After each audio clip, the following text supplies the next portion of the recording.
fui agrair la vida al cel i amb tu celebrar que sóc viu.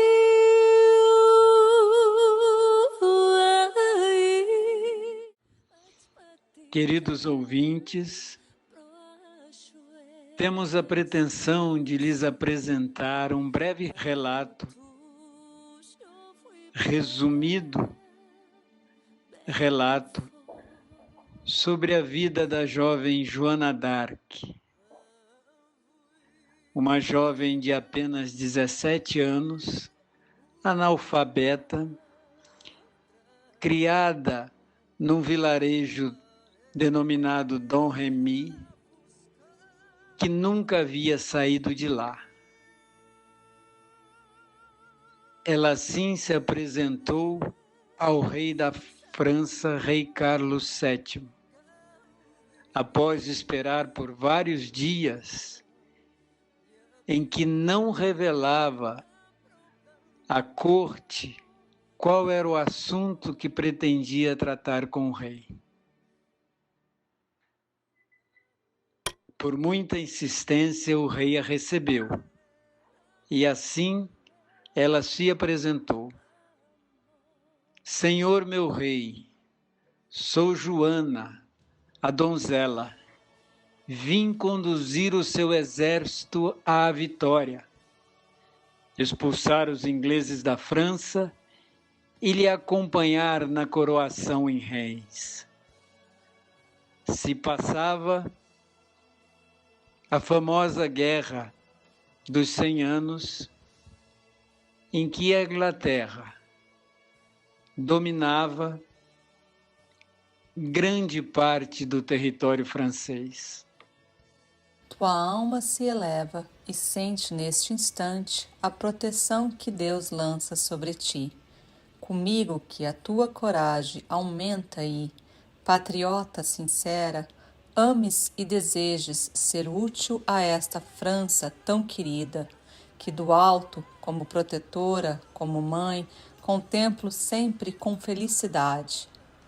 Não sentes em ti nascerem pensamentos de suave indulgência? Junto de Deus aprendi a perdoar, mas esses pensamentos não devem fazer com que em mim nasça fraqueza e divino dom. Encontro em meu coração força bastante para procurar esclarecer, às vezes, aqueles que, por orgulho, me querem monopolizar a memória. E, quando, cheia de indulgência, peço para eles as luzes do Criador, do Pai, sinto que Deus me diz: protege, inspira, porém jamais faças fusão com os teus algozes. Os padres, recordando teu devotamento à pátria, não devem pedir senão perdão para aqueles cuja sucessão tomaram. Cristã, piedosa e sincera na terra, sinto no espaço os mesmos arroubos, o mesmo desejo de oração, mas quero minha memória livre e desprendida de todo cálculo. Não dou meu coração em lembrança, senão aos que em mim não veem mais do que a humilde e devota filha de Deus, amando a todos os que vivem nesta terra de França, aos quais procuram inspirar sentimentos de amor, de retidão e de energia.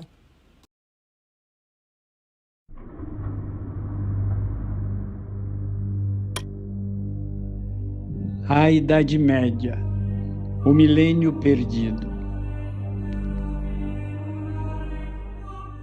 Após o amplo desenvolvimento dos povos, compreendido pelo povo egípcio, espiritualizado o povo egípcio, pela Grécia, intelectualizado o povo grego, pelo Império Romano, organizado e cujos valores de família eram balizares da sua estrutura, e pelo povo chinês, isolado e autossuficiente, a humanidade entra na Idade Média, o milênio perdido.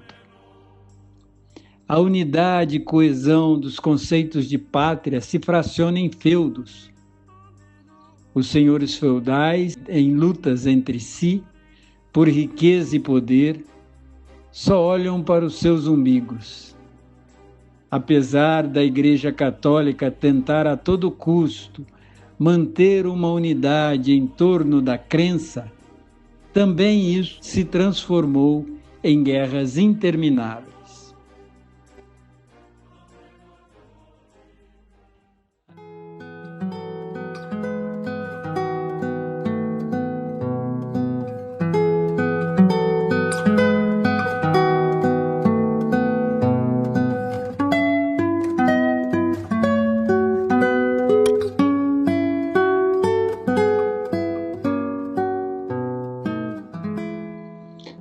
A contextualização histórica de época trazia, de um lado, Carlos Magno, estabelecendo o Sacro Império Romano-Germânico e levando a conversão ao catolicismo na ponta da espada, e do outro lado, o Império Otomano, que a partir do povo turco conseguiu unificar os árabes e realizou grandes conquistas, embora não imputasse seu credo, o Islã, à força.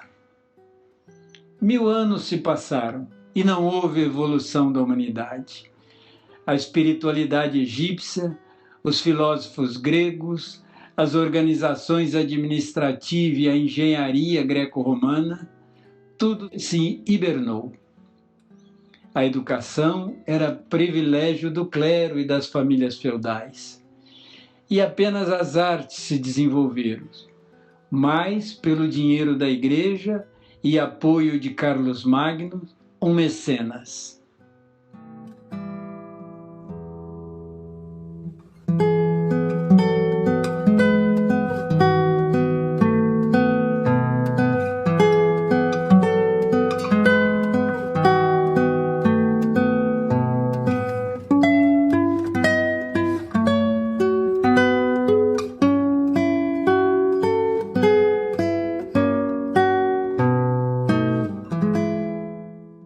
Um problema sucessório de Carlos IV na França faz com que seu primo Eduardo III, rei da Bretanha, que já tinha feudos herdados na França, pleiteie o reinado dos francos.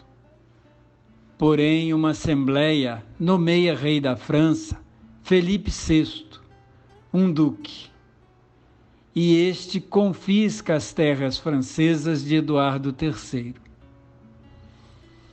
Em 1337 se inicia a Guerra dos 100 Anos entre as potências católicas, que na verdade durou mais que isso. A guerra se desenrolava no território francês e era com grandes interrupções. Em 1420, alguns feudais da França apoiaram a Inglaterra, a exemplo Borgonha, as mais ricas terras da França.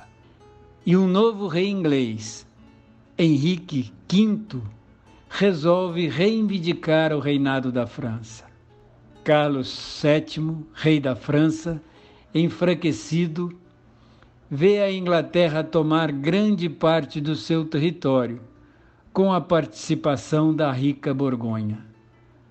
Apesar de ser uma pátria mais populosa e rica do que a Ilha Bretã, a desorganização e a desunião entre os feudais a enfraquecia.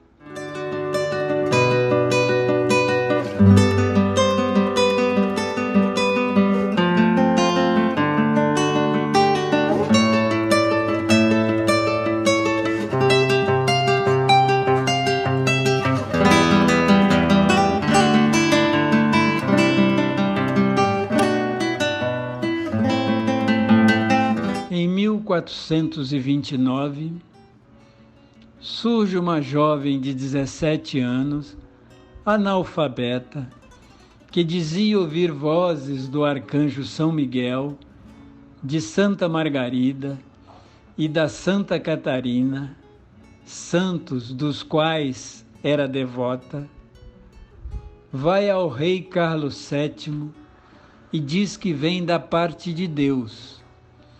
Pede-lhe um exército e promete coroá-lo, ainda não era, como rei da França em Reims, que assim como Paris, estava tomada pelos ingleses.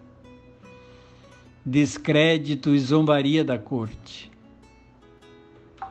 Mas o rei já estava perdido e, sendo tocado por uma intuição divina, resolve arriscar, apesar da resistência de seus militares.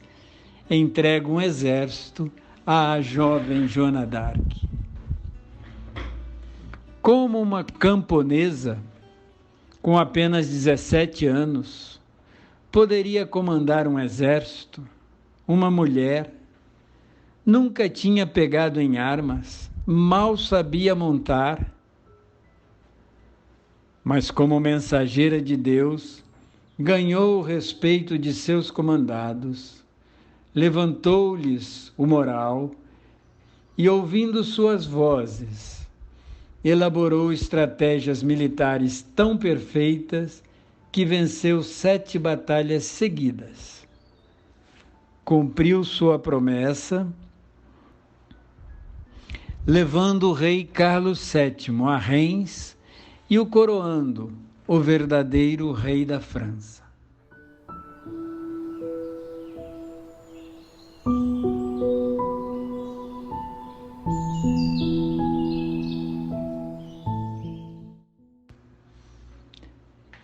As sementes do movimento renascentista. Joana d'Arc foi derrotada ao tentar reaver Paris frente a um forte exército inglês. Em Compiègne, caiu frente às forças borgonhesas. Presa e vendida pelo Duque de Borgonha aos ingleses, seu prestígio junto à burguesia francesa despencou.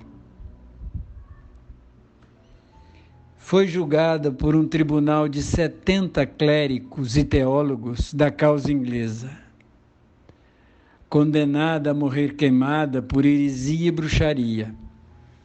A Virgem de Dom Remy morreu aos 19 anos, reafirmando que suas vozes vinham de Deus. A França recuperou seu território na última batalha de 1453, mas nunca mais foi a mesma. Estes episódios reacenderam o espírito nacionalista da França, que deu suporte ao posterior movimento renascentista, a Revolução Francesa e o fim da Idade Média, o milênio perdido na evolução da humanidade.